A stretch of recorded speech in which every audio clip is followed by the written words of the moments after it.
estamos vivendo um processo eleitoral completamente inusitado esse ano, com a questão da pandemia, com o adiamento de data de eleições aqui em Santa Catarina, mais especificamente com o impeachment do governador Carlos Moisés e da vice Daniela Rainer, monopolizando as atenções do cenário político, mas tem uma campanha eleitoral na rua. E aqui em Florianópolis a gente consegue ver já as 9 candidaturas se colocando, e é muito interessante que a gente consegue dividir essas candidaturas em blocos. Existem blocos entre elas. A gente tem o bloco das candidaturas tradicionais, mais estruturadas, e esse bloco ele é muito curioso porque ele repete a eleição de 2016. O prefeito Jean Loureiro, do DEM, foi o primeiro colocado na eleição de 2016.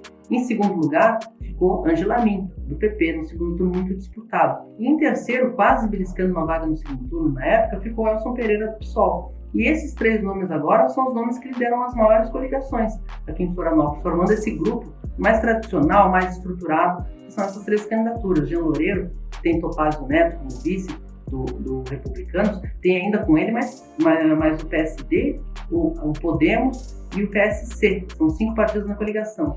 Ângela Min conseguiu o vice do PSDB, João Batista Nunes, que é o atual vice, é o vice-prefeito da cidade eleito em 2016 na chapa com o Jean Loureiro, mas como foi substituído na chapa, o PSDB não aceitou essa substituição e foi apoiar a Ângela com o mesmo vice, curiosamente. E essa é uma chapa muito curiosa, porque o MDB também apoia a Ângela Min.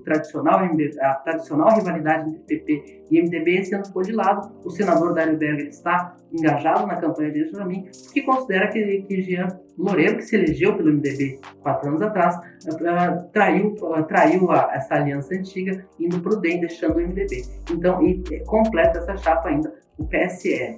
E aí, completando esse grupo das candidaturas estruturadas, que se repetem da eleição passada, a gente tem Elson Pereira, do PSOL, com a frente de esquerda que ele conseguiu juntar quase toda numa candidatura só. Então, lá os partidos de esquerda mais relevantes da cidade estão lá. O PT com o vice Lino Pérez, o PDT, o PSD, o PCdoB, a Rede, a Unidade Popular, que é um partido novo.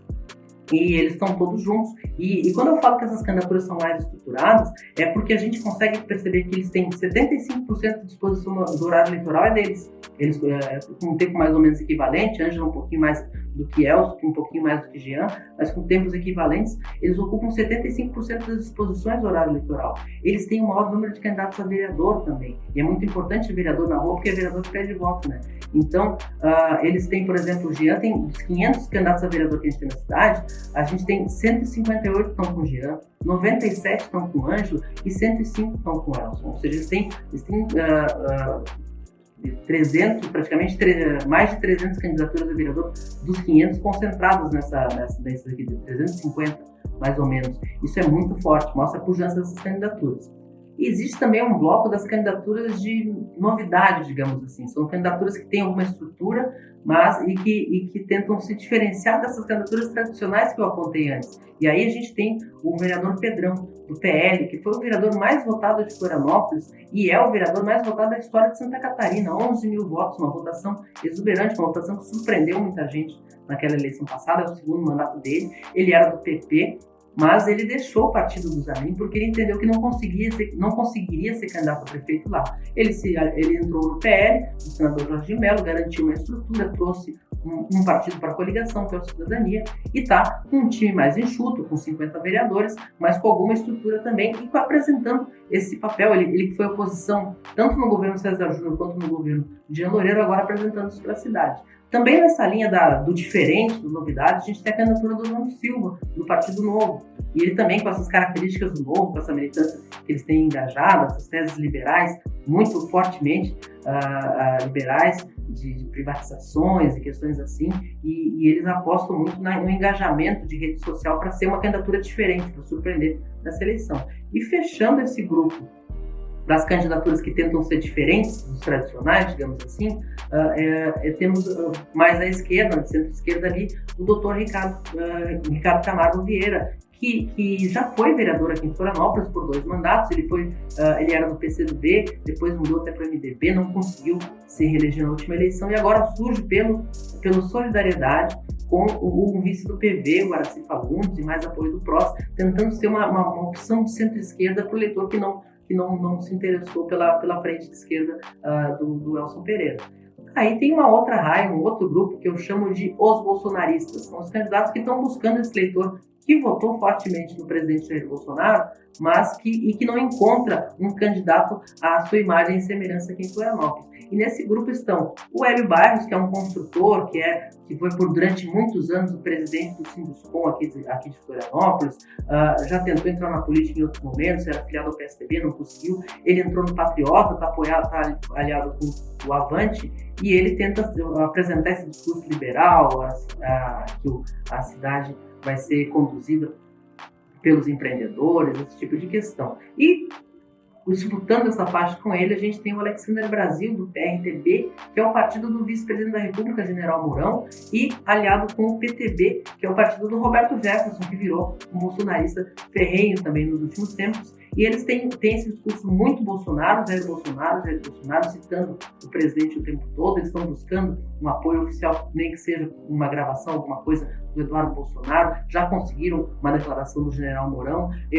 Alexandre Brasil estava naqueles movimentos Vem Pra Rua, aquelas manifestações contra Dilma Rousseff. Ele tenta engajar esse eleitor para essa campanha, que é uma campanha com pouquíssimo tempo de exposição. Ele tem 8 segundos na televisão, ele chamando para as redes sociais.